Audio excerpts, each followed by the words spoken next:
Hello class 3rd, welcome you all again in my science class. Today we will start the lesson number 10, that is sun as a natural resource. So let's start. Sun is our nearest star. It is the only star of our solar system. सन हमारे अर्थ के सबसे पास का star है और हमारे पूरे solar system में single यही एक स्टार है. Day and night change of seasons all takes place because of the light and heat from the sun. हम children, हमारे इस planet पे मीन्स अर्थ पे डे और लाइट या फिर सीजन का चेंजेस ये सारा सन की वजह से ही चेंज होता है. So we will study about it. Change of seasons. The seasons change due to sun's heat and light. We know that the earth revolves around the sun. Children, all the planets revolve around the sun. It means हमारे solar system में जितने भी planets हैं they revolve यानी वो चक्कर लगाते हैं around the sun. Due to this movement, different parts of our earth get heated at the different times of the year. सन के अराउंड चक्कर लगाने में अर्थ से सन की डिस्टेंस हमेशा इक्वल नहीं होती, इसलिए अर्थ पे हमेशा सिमिलर लाइट नहीं आती, कभी कम तो कभी ज्यादा आती है. दिस इज द रीजन कि सीजन्स चेंज होते हैं. और तो और हमेशा सन और अर्थ की डिस्टेंस सिमिलर नहीं होती, कभी अर्थ हमारे सन के थोड़ा पास होता है तो कभी बहुत दूर पे होता है. दैट इज वाई कि डिफरेंट सीजन्स होते हैं. So there are 4 main seasons in India, that is summer, monsoon, autumn and winter. We indulge in different activities in different seasons. और आपको मालूम है कि अलग अलग सीजन में अलग अलग तरीके की एक्टिविटीज हम करते हैं, अलग अलग तरीके के कपड़े हम पहनते हैं, अलग अलग तरीके के फूड हम खाते हैं. So the next heading is energy. The capacity to do work is called energy. To perform any activity like walking, running, playing and even talking, we need energy. Energy का मतलब ही होता है कि वर्क करने की capacity. Have you ever thought where do we get this energy from? हम सबको ये एनर्जी कहाँ से मिलती है? I know you all are knowing it very well. We get our energy from the food that we eat. Means ये सारा का सारा एनर्जी हमको उस फूड से मिलता है जो हम ईट करते हैं. Plants are able to make their own food while humans and other animals depend on plants for their food. और ये फूड प्लांट अपना सेल्फ बना लेते हैं सनलाइट के प्रेजेंस में, और जबकि एनिमल्स और ह्यूमंस प्लांट के प्रिपेयर किए गए इस फूड को ही खाते हैं. Now you can think कि why I am telling about the food, why I am telling about the energy. Because this topic is related with your chapter, that is sun. So the sun is extremely important for us as it is of great use to all the living things. Definitely sun जो है वो हम सभी के लिए बहुत ज़्यादा important होता है, क्योंकि सभी living things के लिए ये काम का है. We all get our energy directly or indirectly from the sun. Now you could think that before few minutes ma'am was telling that we get our energy by the food. Now ma'am is telling that we all get our energy directly or indirectly from the sun. So definitely both the points are correct, but they are interrelated. Means इनका आपस में relation है. वो दोनों अलग अलग चीजें हैं लेकिन एक दूसरे के बगैर नहीं होती. So let us study more about sun as a source of energy. Sun, a natural source of energy. The sun is a huge ball of extremely hot gases. You all have seen the sun from the earth. अर्थ से आपने सन देखा है, कितना तेज यह shine करता है. You know why? Because it is the huge ball of extremely hot gases. इसमें बहुत ज्यादा हॉट गैसेस होती हैं. दैट्स वाई ये हमेशा जलता रहता है और चमकता रहता है. और इसमें बहुत ज्यादा हीट भी होती है. These gases give out a lot of light and heat. और इन्हीं गैसेस की वजह से सन में हमेशा लाइट और हीट होती रहती है. This helps us see the things around us and get warmth. और सन की ये हीट और लाइट हमारे अर्थ पर भी लाइट देती है, जिससे we all people are able to see the things. अंधेरे में हम चीजों को नहीं देख सकते. And one more thing is there, because of the sun heat, we also get warmth. The sun is the most important source of energy to the earth. The energy that we get from the sun is called the solar energy. It means हमारे अर्थ पे सन से जो भी energies आती है उसे हम solar energy कहते हैं.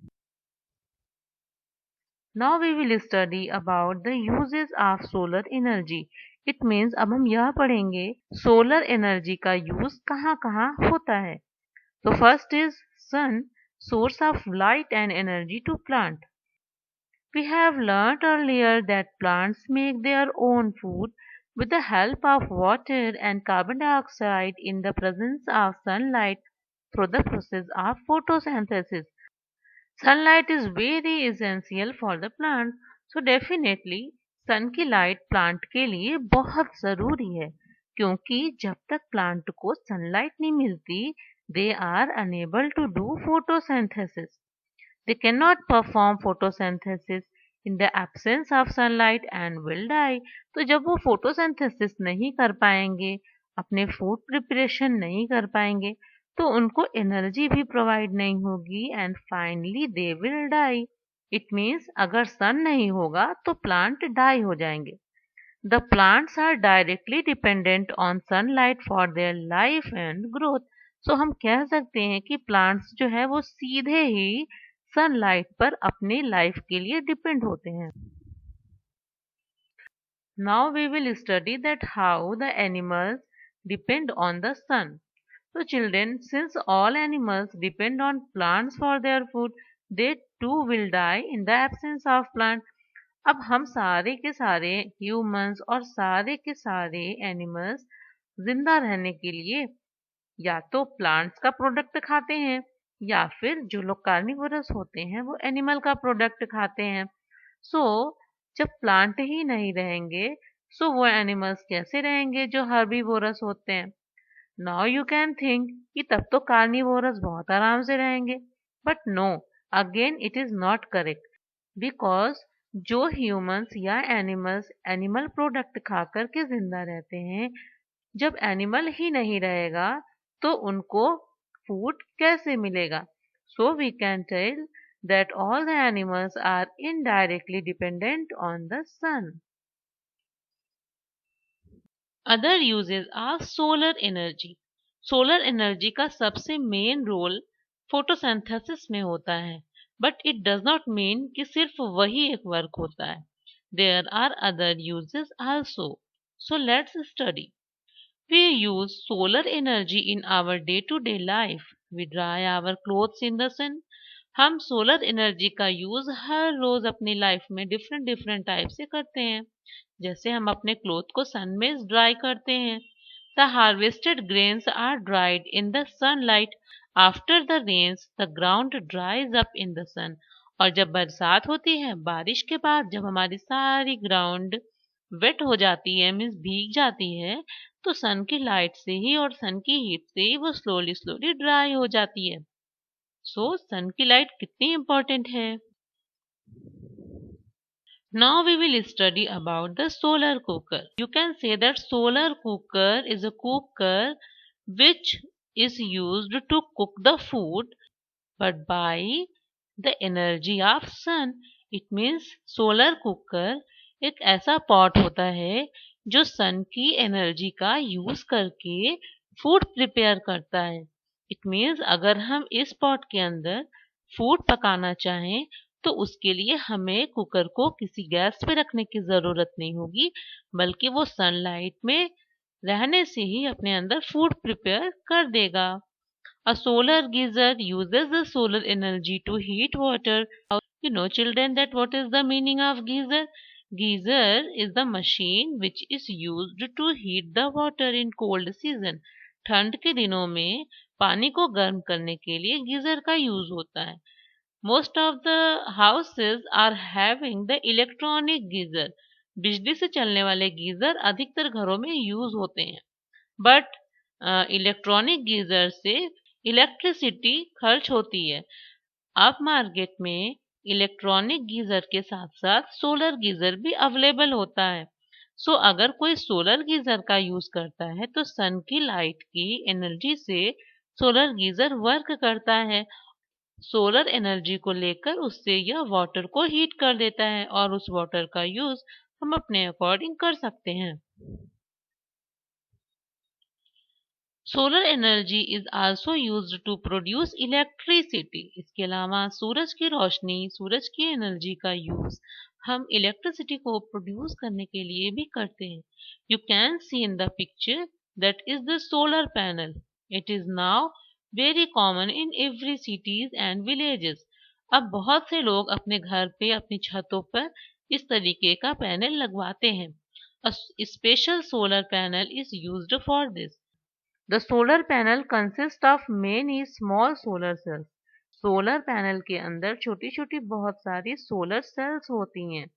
These solar cells change the light energy of the sun into the electrical energy.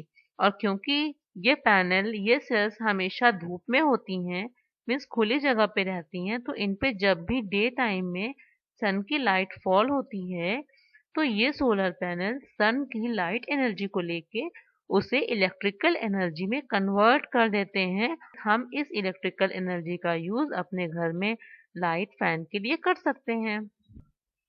So children, I think you could understand that why the sun is known as the natural resource and what is the uses of solar energy. So it was all enough about the part 1 for today. In the next video, I will complete the lesson. So thank you.